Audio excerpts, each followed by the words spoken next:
Today would have marked the 14th birthday of William Tyrrell, when he disappeared whilst playing in his foster grandmother's backyard on the mid-north coast of New South Wales.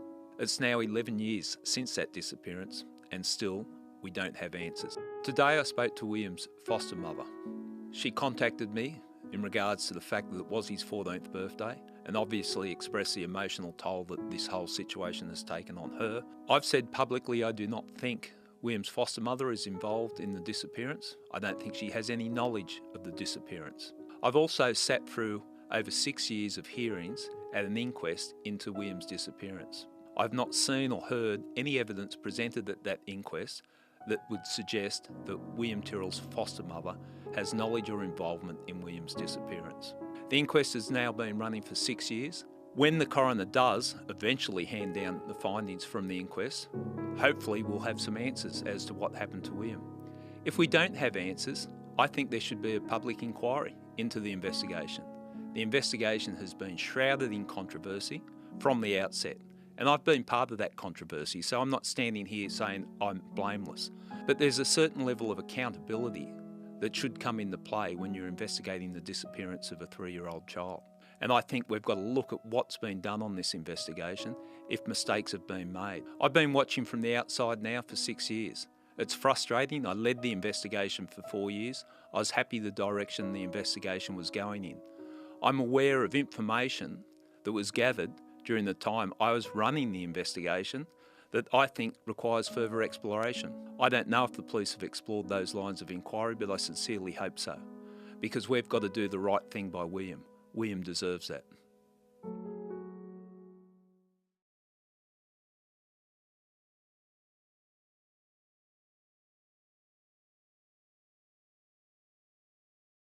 Police emergency, this is Simone. Yeah, hi. My son is missing. He's 3.5. Okay. Sorry. What's your address? Benaroon Drive, Yep. Kendall. Okay. Benaroon Drive in Kendall? Yes. All right, I'm just going to bring that up on my map. It won't be a moment. Thank you. How long has he been missing? I think we've been looking for him now for about 15 or 20 minutes, but Okay. I thought it could be 5, it could be longer, because he was just playing around here. We heard him, and then we heard nothing. Okay. So I've got the nearest cross street It's, being Ellendale Crescent, is that right? So what is it? Ellendale Crescent? I don't know. This is my mum's house. Okay. Hang on. There's another lady out helping us look for him. I'll see if I can find her. But it's Benaroon, B-E-N.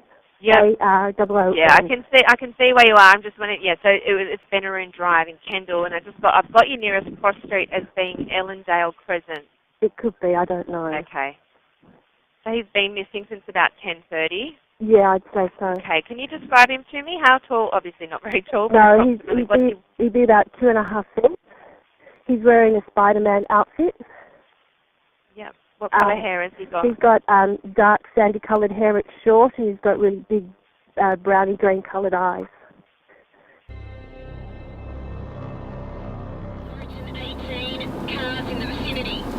Missing 3.5-year-old. Been missing since 10:30. Senior Constable Chris Rowley is just 4 kilometres away when the call goes out to all local police cars. He lives in Kendall, has 3 children of his own, and knows Benaroon Drive well. What's your first encounter when you arrive in the neighbourhood? When I turned into Benaroon Drive, I ran into Mum in the street. She was obviously out searching. She was obviously upset. The first officer on the scene, Chris gets the family back to the house to search the place inside out, just in case William is hiding. It's here he meets his dad. Yeah, he was a mess. You could just tell he was distraught. When you're a father, what do you say to another father? I just touched him on the shoulder and said, mate, we won't stop. Okay, I'll be here tomorrow. There'll be more of us. It'll get bigger and bigger, and we'll keep looking.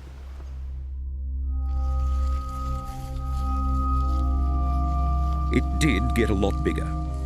By the end of the day, 200 police, SES and locals were searching for William.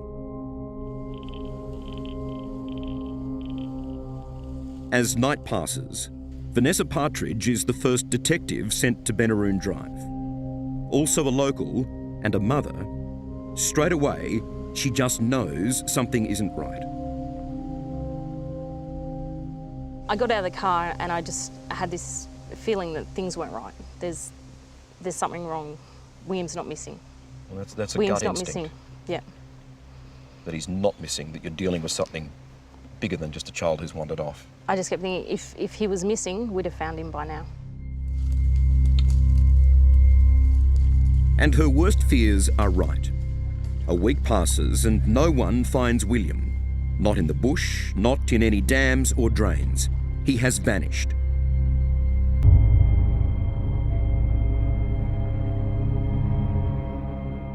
Who would be driving in here? It's a dead-end street. It's obviously a dead-end street. You're coming up here for a reason here. You don't come up here by accident or by chance.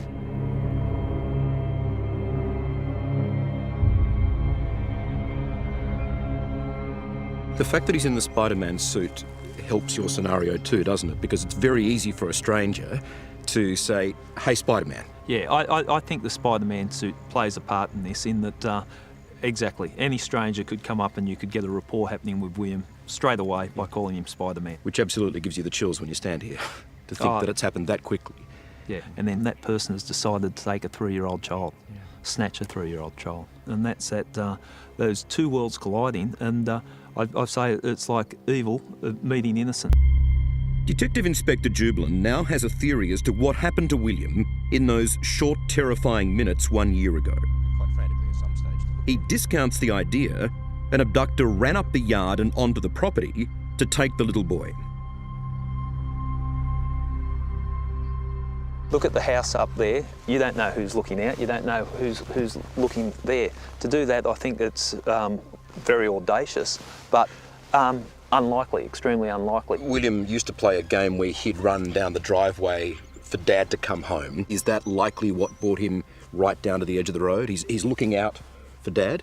Yeah, I can understand how a 3-year-old might think Dad's coming home, waiting for him, knowing he was due home soon, and coming down the roadway and looking for him.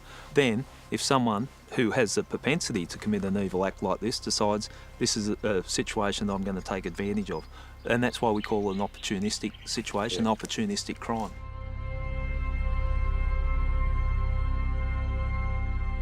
Do you have to put yourself in a very dark place and look at it through the eyes of the potential perpetrator and the possibility of a potential pedophile? You've got to put the pedophile hat on, so to speak, and look through their eyes. What would they see? What are they doing? Why would they react that way?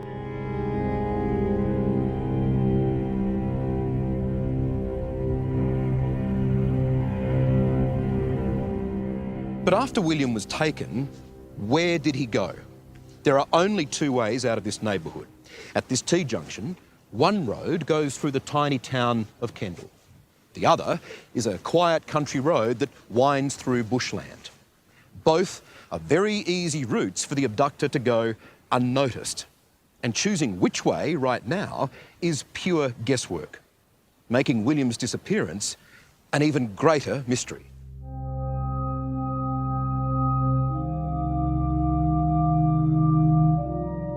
Stranger abduction is incredibly rare. How rare is it as a crime? Oh, it's very rare. Like, we're talking a 3-year-old child too, and invariably when people abduct a child that they want, say, a childless couple, they're younger children. If you look at the possible scenario of a pedophile abducting a child, generally they're older, so it's a fairly unique crime.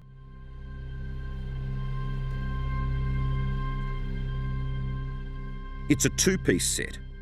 This almost identical suit was ordered by the police from the exact shop in Bali where William's parents bought his. So you've had a lot of sightings or people calling in saying, I found a Spider-Man suit. Yeah, and we get that, and we're encouraging the public to come forward with that type of information, but just to so help us sift through all the information. It is a two-piece suit, it's not a jumpsuit or whatever, and it's this size. So if there's something that they come across that's suspicious, we are interested in it, but yeah. Gives you a sense of it, doesn't it? Very sadly it does. I think the thing that strikes me the most is just how little this fella was. Yeah. This is a little tiny guy. Yeah, it brings it home, doesn't it, when you can see the size of it, and if someone, William, fits into that, how small he was, and to be taken in the circumstances he's taken, it's just horrific. Then there's the information that for the first time tonight is being made public by police. William's mother also saw 2 cars earlier that morning, parked strangely with the driver windows down. The specific makes and models of the cars are not known. Oh, we've got the general description of the vehicles. One's a white station wagon, another is a older style greyish coloured sedan. But what makes us suspicious of these particular vehicles is that they weren't parked in a driveway, they were parked in between driveways. So we're talking on acre lots, the driveways are about 100 metres apart. Suspicious because in that neighbourhood, even if you're visiting a relative or doing some business there or some work on the house, you park in the driveway or on the land because the lots are that big. Yeah, there's no logical explanation as to why they would park in the location they were. And they were very close to each other. Given that it's a dead-end street, that raises our curiosity. And we're interested in finding out who these people are and what they were doing there at the time. A man called Ron Chapman will tell police he saw a car driving fast through Kendall just a few minutes before William's foster mum makes her 000 call. At the time I didn't know what make it was, but I believe it to be now Toyota Land Cruiser, an old model, a box type vehicle. Yep. Of beige in colour. Yep.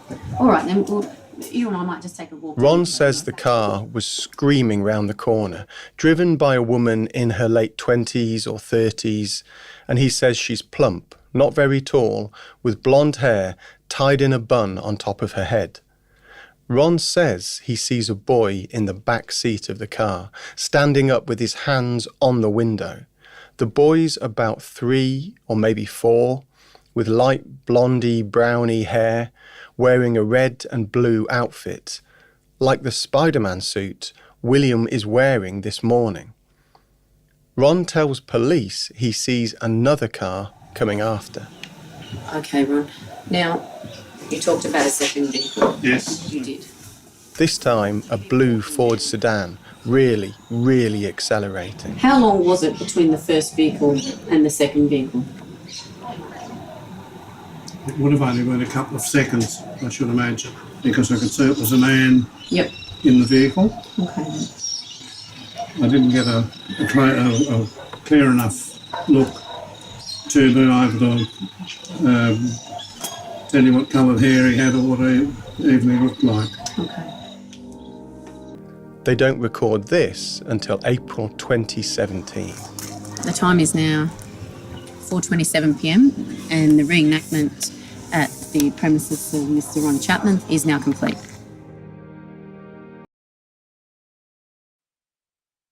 Very early on in the investigation, the local detectives start speaking to their counterparts in the specialised sex crime squad and homicide squad, both based in Sydney.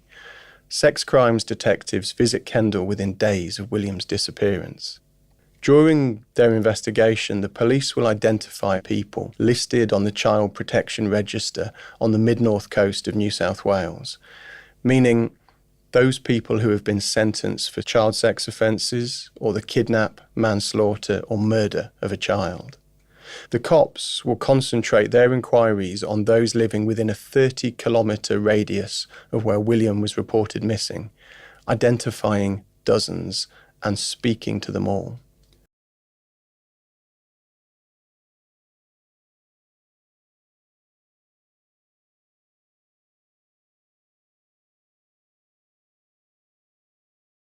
The Telegraph can reveal, detectives are probing an organisation called GAPA. The group received a grant from the government, and since then the former president has been convicted of indecently assaulting a young girl. Since William went missing, 2 members of GAPA have been charged with assaulting children.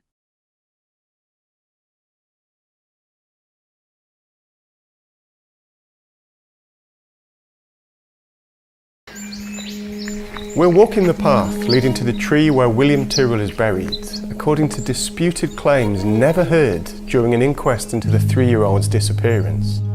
These claims were allegedly made by the brother of a convicted paedophile who was named a person of interest to that investigation. He said he did do it, and he's buried up on Big Bird Mountain where that big tree is. This is the Bird Tree. It's a well-known landmark and a 20-minute drive from where William went missing in September 2014. Standing deep in the dark forest, the Bird Tree is one of two huge blackbutt trees. The other is called Benaroon, and William Tyrrell was reported missing from Benaroon Drive, sparking one of the biggest police investigations in Australian history. Now, while the truth of what was said is disputed by those involved in the conversation, this area has never been searched by police.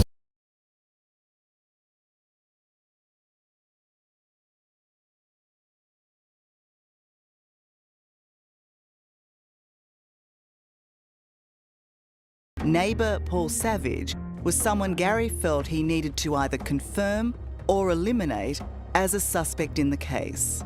I was dealing with someone described as delusional.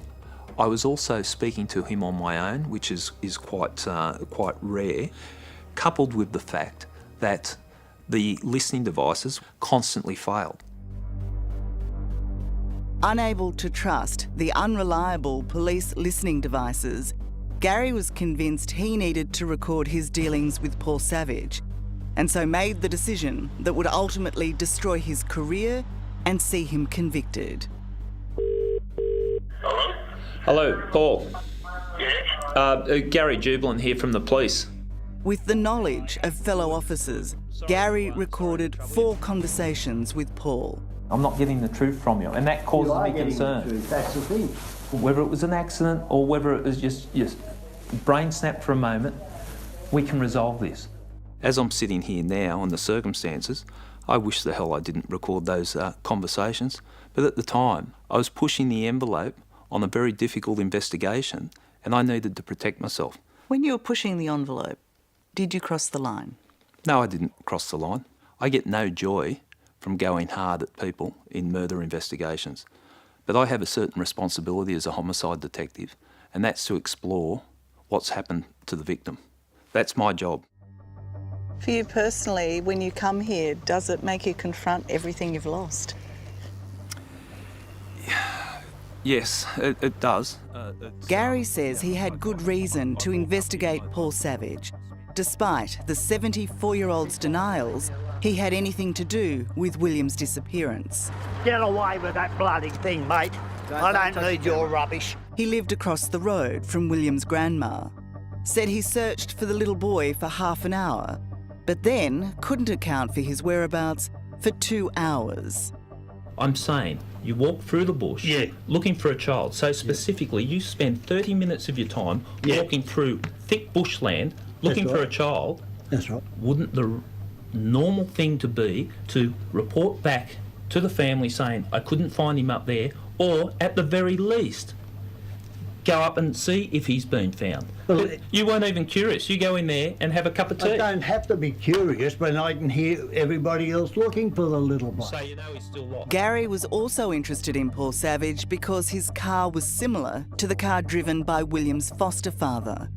Gary was working on the possibility the little boy had run towards the Savage property, thinking his dad was there. Gary then devised an unconventional strategy to test Paul Savage. He put a child's Spider-Man suit where Paul couldn't miss it, near the bush track he frequently walked. It was similar to the suit worn by William, but a distinguishing feature was hidden from view. Savage's sighting of the suit was captured by surveillance cameras, and his description of what he saw put Gary on high alert. The suit that William disappeared in had a white spider on the back of the suit. That information had never been released to the public. The suit that we placed on the track didn't have the white spider exposed. He has described a white spider on the back of the suit in the number of conversations that he's had. At its highest, he's describing the suit that William was wearing, not the suit we placed on the track. And I thought I seen a white bit of cloth there. The thing that I just need to clarify is that The Spider-Man suit that William disappeared in, it had white on the top. Oh, I wouldn't know. To Gary, the Spider-Man suit seemed like a lucky break in the case, which gave him hope.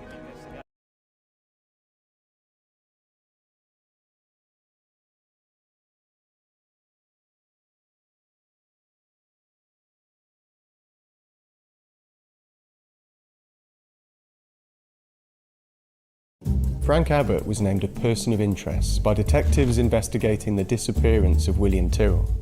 At the time William was reported missing, Frank was living about a 10-minute drive away in a town called Herons Creek. Police searched that property in February 2020. Frank is a convicted paedophile who's currently serving a 16-year sentence for sexually assaulting 2 girls and a boy. Frank was previously found not guilty of the murder of a teenager called Helen Harrison. She died in 1968, and that case remains unsolved to this day.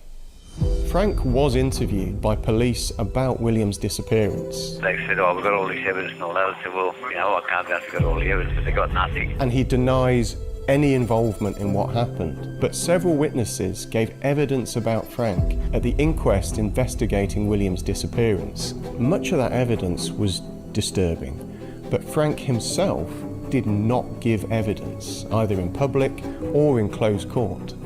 News.com.au's podcast, Witness William Tyrrell, has spent months investigating Frank Abbott, and what we've found has shocked us. When Frank Abbott lived near Kendall, he was often seen with one man. And last year, as Ray Porter lived out his final days in a Port Macquarie nursing home, he uttered something shocking. His nurse telling the inquest today, he said, "I didn't do anything wrong. All I did was give my best mate and a boy a lift." "Are you talking about William Tyrrell?" she asked. "Yes," he replied. The nurse said Mr Porter claimed to have collected Frank Abbott and the boy from a shed at Kendall Public School before he drove 300 kilometres north. Asked if he said anything about dropping something off the side of a boat, she said that did not ring a bell. Daniel Parrish lived on the same property as Abbott at the time. It scares me. It still scared me in that damn stand. He told the court he saw a picture of a white station wagon seen on the street where William Tyrrell was last sighted and believed it was the vehicle Mr Porter owned. Kelly Fedor, 9 News. Well, it's been more than 10 years since William Tyrrell vanished, and now there are some fresh developments in one of the country's biggest unsolved mysteries. An investigation into William Tyrrell's disappearance has shed light on a name that we have heard about in the past, but they say that New South Wales Police should turn their attention to the former person of interest, Frank Abbott. Frank Abbott is currently serving a sentence in Long Bay Prison for a number of offences against children. He lived in Johns River, a town a short drive from Kendall, where the 3-year-old was reported missing. And he had a reputation around town that we'll get to in just a moment. It's also being alleged that Frank Abbott bragged about killing William Tyrrell and burying him in a suitcase. He's always denied any involvement in William's disappearance. Now, we went looking at Frank Abbott for one reason, which was at the inquest into William's disappearance, we heard so much evidence about Frank, that Frank would talk about William Tyrrell, that he called up the police to tell them to look at someone else for William Tyrrell, that Frank, as you said, boasted to children that he had killed William Tyrrell and buried him in a suitcase. And then Frank was due to give evidence at the inquest and answer questions about what he may or may not have done. And then that never happened. He was never called to answer questions. It's never been explained. The coroner has declined to explain why Frank didn't answer questions. So we thought, let's go and find out everything we can about Frank. What can you tell me about Frank Abbott? I can tell you that nobody has anything good to say about Frank Abbott. We have spoken to friends, we've spoken to family, we've spoken to witnesses, detectives. We have heard stories, Ben. We have heard stories of other sexual assaults. We've spoken to an alleged victim, a witness, someone who knew another victim personally. We've heard stories that Frank took children out into the woods and tied them to trees and that something bad happened out there. Now, I'm not saying that's true, but bear in mind Frank is in prison for child offences. He's in Long Bay Jail right now for offences against children. He is, against 2 girls and a boy. For the record, he denies any involvement in William's disappearance. Absolutely has denied it in private, has never been given the opportunity to deny it in public because he's never been asked these questions. So you were expecting him to show up at the inquest, and when he didn't front, was there any explanation? You're suggesting there was no explanation? No, the coroner has refused to explain that decision. Frank's reputation around town, you say that no one has anything nice to say about him. What do they say about Frank Abbott? They say that jail's too good for him. I've heard that people say that you wouldn't feed him. People talk about Frank as a dirty, old, aggressive man who was fascinated by crime, living in this kind of knockdown house surrounded by wrecked cars, but wrecked bits of metal, washing machine baths, some of which they think he stole from tips to sell, that he would go out late at night with his car lights turned off, drive down the highway and turn the lights back on. Everyone up there has a story about Frank, and a lot of it is quite disturbing. Yeah, and one of those witnesses or locals says on the podcast it was common for people to warn kids, don't let your kids go near Frank Abbott.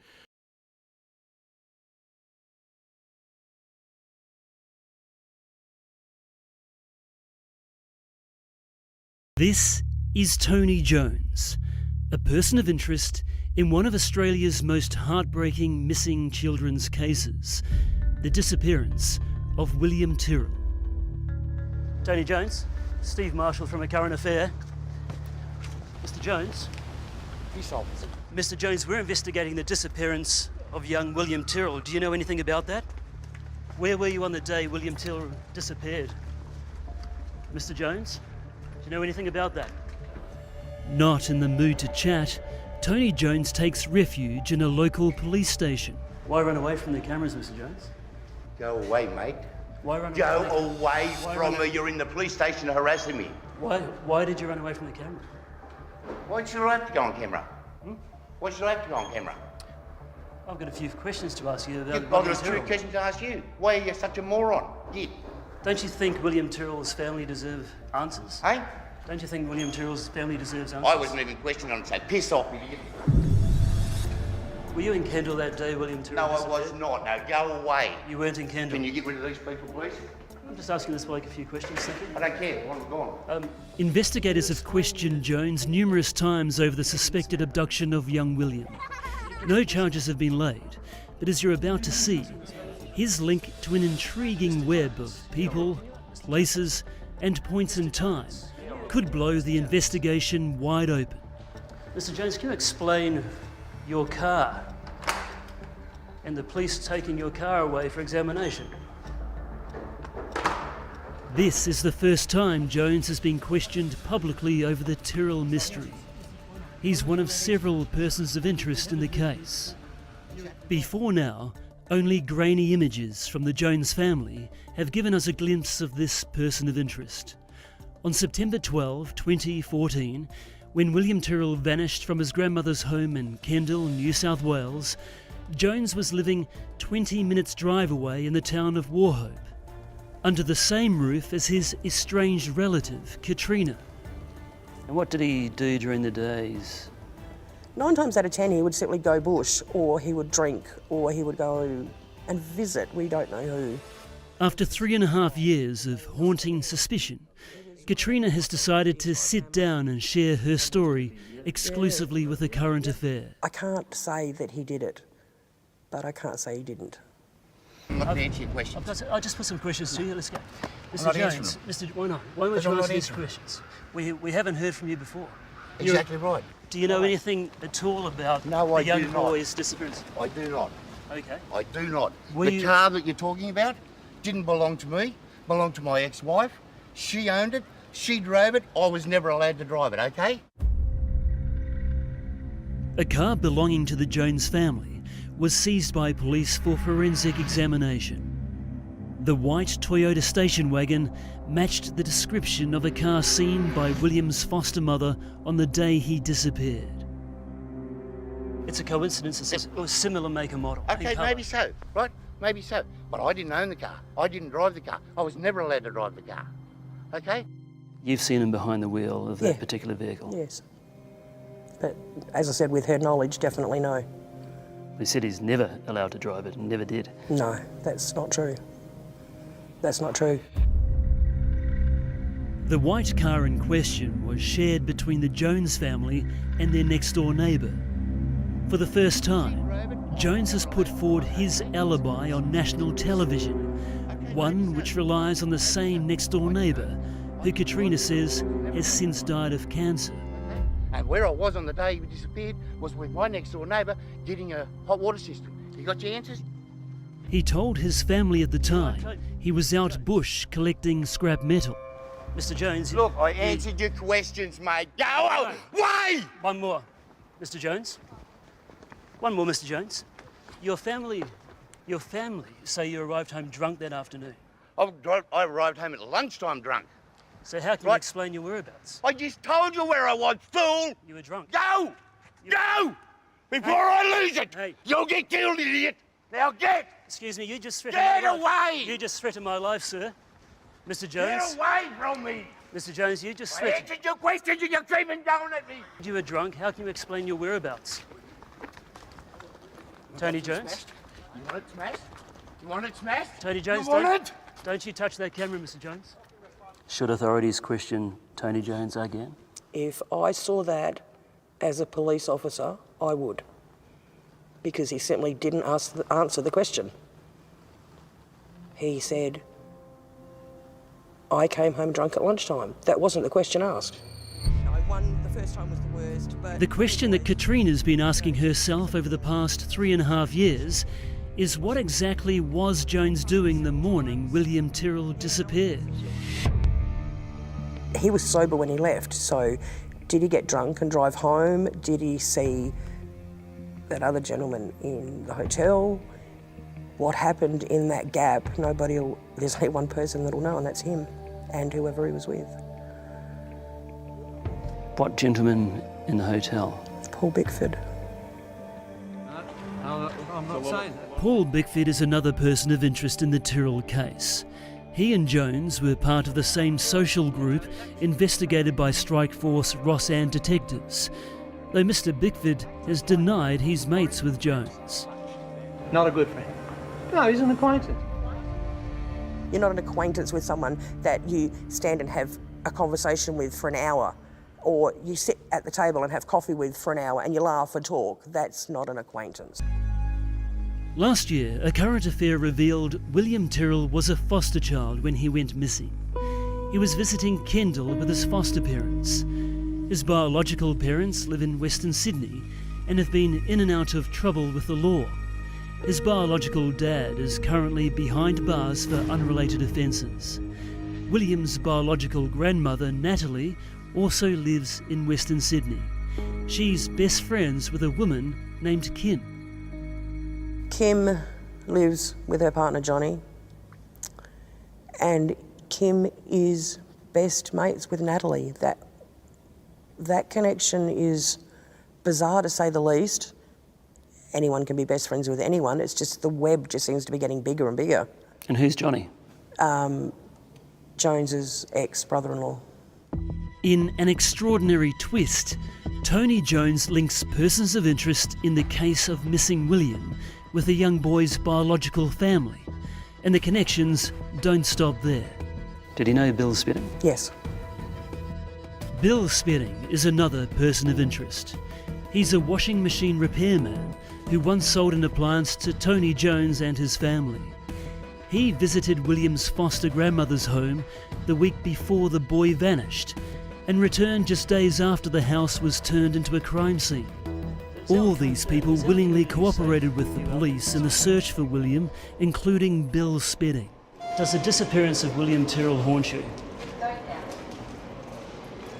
Before you disappeared, do you have anything at all that can help police in the disappearance of the William Tyrrell? Mr. Spedding.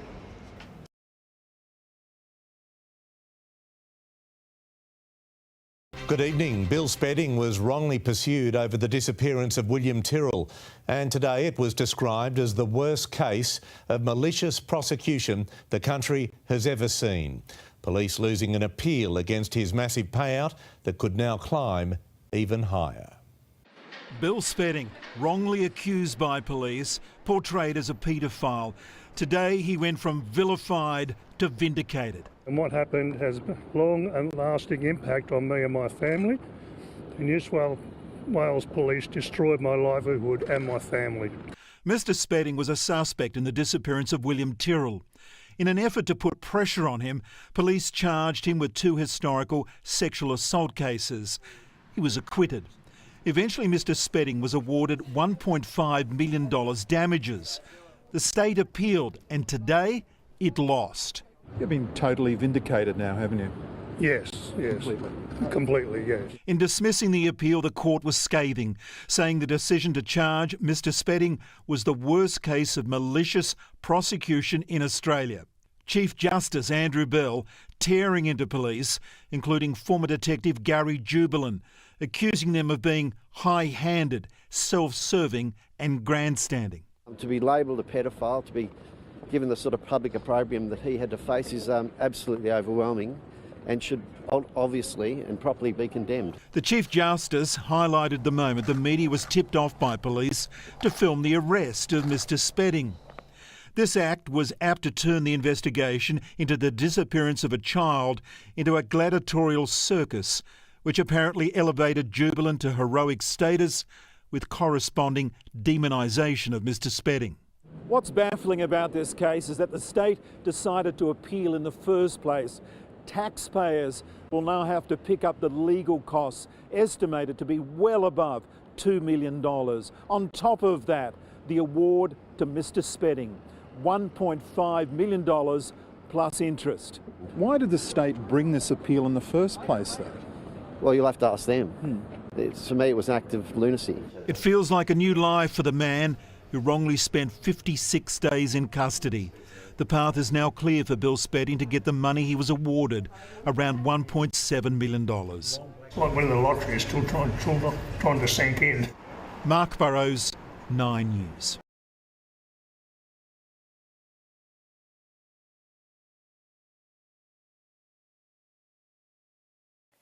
Paul Savage left home this morning ready to be grilled about the boy who disappeared from a home across the road in Kendall.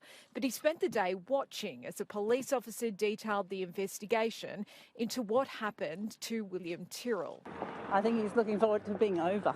Savage will be back to give evidence tomorrow. Washing machine repairman Bill Spedding and convicted pedophile Tony Jones are also listed to give evidence this week here in Taree. No comment. The inquest into the fate of William Tyrrell has heard a local man had told detectives he had seen a boy in a Spider-Man suit inside a car on the morning the toddler disappeared. It was claimed the car was being driven in tandem with another vehicle. Inside, Detective Sergeant Laura Beecroft revealed a well-respected local saw something potentially significant on the morning he went missing. He saw a small boy who was standing at the rear curbside window as the car went past him, and to his observation, that boy was wearing a Spider-Man suit.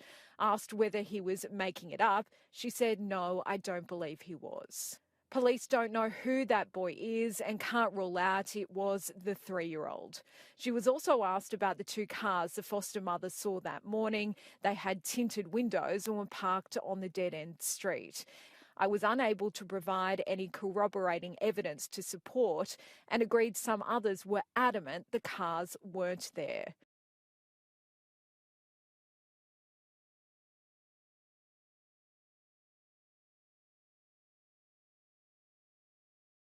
Good evening. Dramatic developments today in the William Tyrrell case.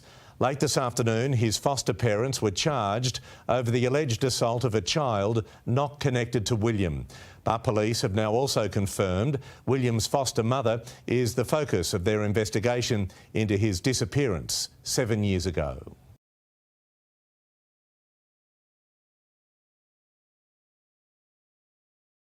Someone inside the police department broke the secrecy with very deliberate leaks to the media.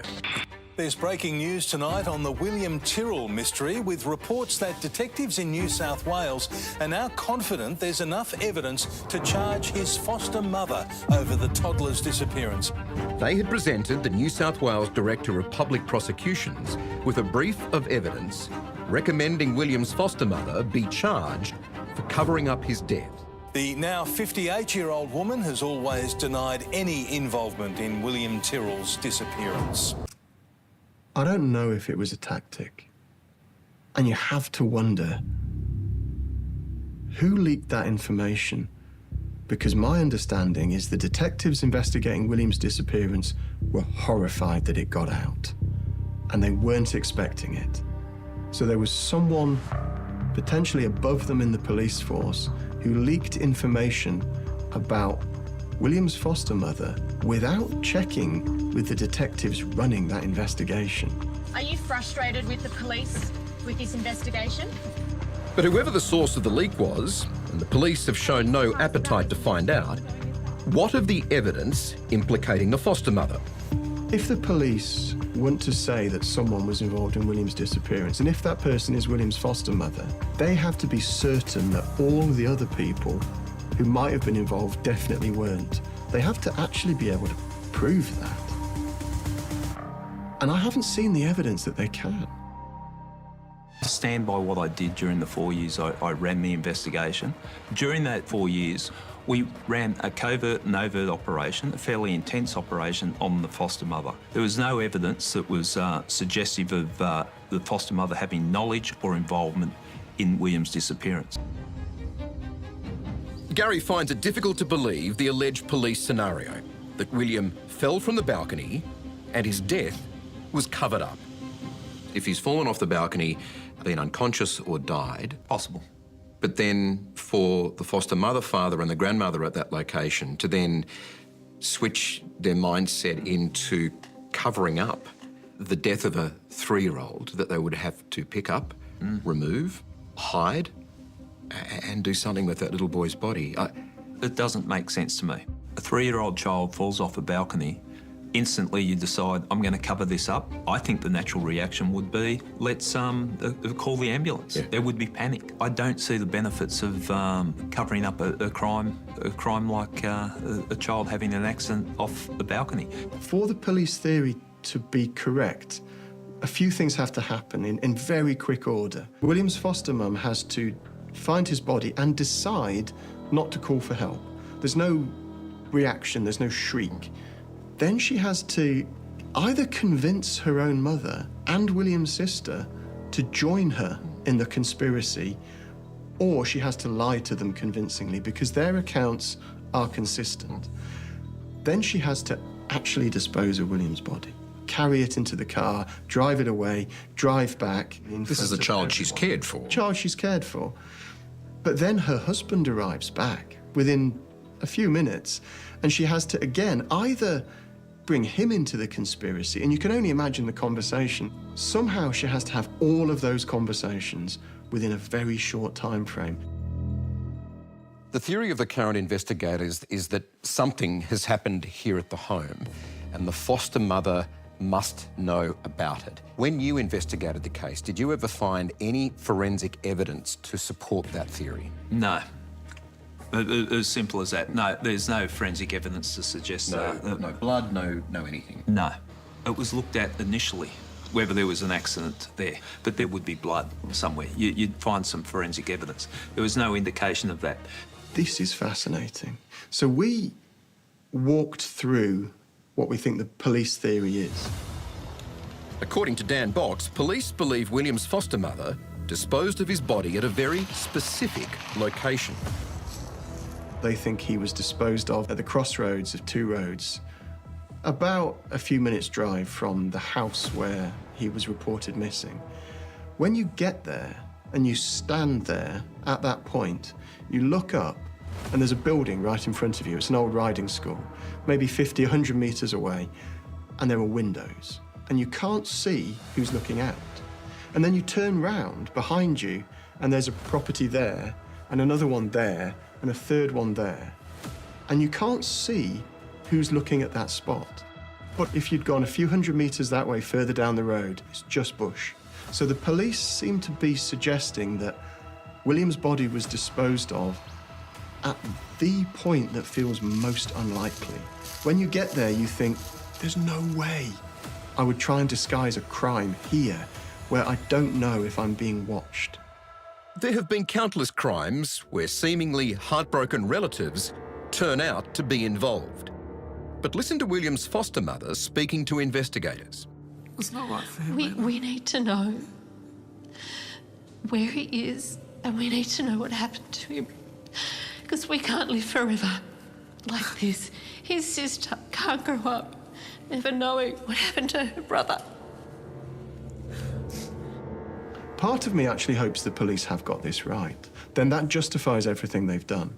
That justifies all the attention, all the whispers, the leaks. All of that is justified. But if the police are wrong, and she's not guilty, and we haven't seen any evidence that she is, then what damage has been done to that family? And only one of those two things can be true. The coronial inquest into William's disappearance, which has been on hold for nearly 4 years, is due to reopen its hearings in November and conclude by the end of the year. And it's at the coronial inquest police may finally have to reveal what evidence they do or don't have implicating William's foster mother. At that point, everything here has to come to a head. Either the police are right or the police are wrong. What will the coroner deliver that the detectives can't right now? I can only think that the police are hoping that someone will say something at the inquest that will give them the piece of evidence they're lacking. Solved homicides from 30 years ago, 20 years ago, where answers are forthcoming. If I'm sitting here saying I believe there's human intervention in William's disappearance, someone knows something.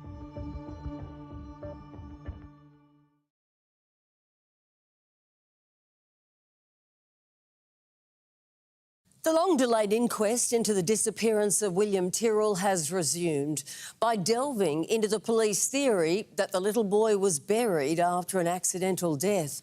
But even with attention turning to that suggestion, the coroner's court has been reminded suspicions don't equal findings of fact. A decade's worth of investigations haven't answered the question, where is William Tyrrell? Now a long-delayed inquest has resumed, focused on the more recent police theory about the little boy who vanished while visiting his foster grandmother's home at Kendall on the mid-north coast. The suggestion is that William must have died from a fall at Benaroon Drive, that the female foster carer found him already deceased, drove her mother's car to the Battar Creek Road and placed William's body somewhere in undergrowth.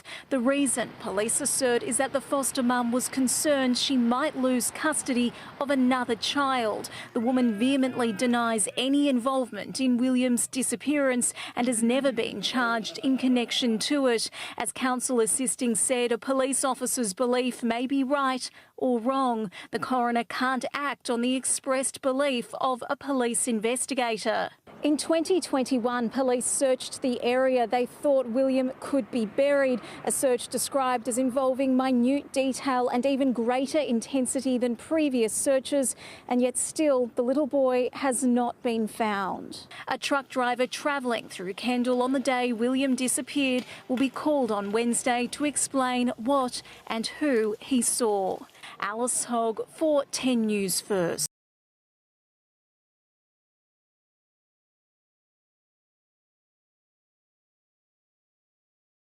Surprise! There is no inquest. Despite the fact that we told people at the end of the last episode that there was going to be an inquest, and we may have suggested that the inquest was going to answer some of the questions outstanding about what happened to William Tyrrell and everything that's been done in the 10 years since. The big news is that actually that's not happening, because I found out on Tuesday the inquest isn't going ahead because, and this is what the coroner's court have sent me, I can now confirm that the coroner has closed the evidence in this inquest and vacated the hearing dates. A timetable for written submissions has been set down, and a date for the delivery of Her Honour's findings, that's the coroner, has not yet been fixed. There's been an update in the William Tyrrell case as the coroner decides not to go ahead with the final planned hearings next week. Leah Harris is here now with all the details. So Leah, firstly, talk us through the background in this case. Well, William Tyrrell has been missing now for more than a decade. He disappeared from his foster grandmother's house on the New South Wales mid-north coast in September 2014. And since then, there have been a number of persons of interest and many developments in this case. Now, this coronial inquest into his disappearance began more than 5 years ago. We heard a year's worth of hearings about a number of persons of interest, hours and hours of evidence. It then closed and we were waiting for the coroner's findings. And then police went public with a brand new theory, and that was that William's foster mother may have covered up his accidental death at the property that day. So the last few years they've been investigating that theory, and the inquest then resumed finally earlier this year, and that was when they were supposed to present any evidence they had gathered against her. However, there was very little evidence presented to suggest that she could possibly be responsible, and so we were supposed to resume again next week. So what does this decision now not to resume next week mean for the whole process? Yeah, so we've just been told that the coroner has decided not to go ahead with those planned hearings next week, and that essentially means there will be no further evidence heard in the William Tyrrell inquest. The coroner has decided she doesn't need to hear any more evidence. It means that we will instead go to closing submissions, and then she will deliver her findings, which we're expecting in the first half of next year. And it is worth also pointing out that William's foster mother has always strenuously denied any involvement in his disappearance, and she has always called for complete transparency about any evidence against her.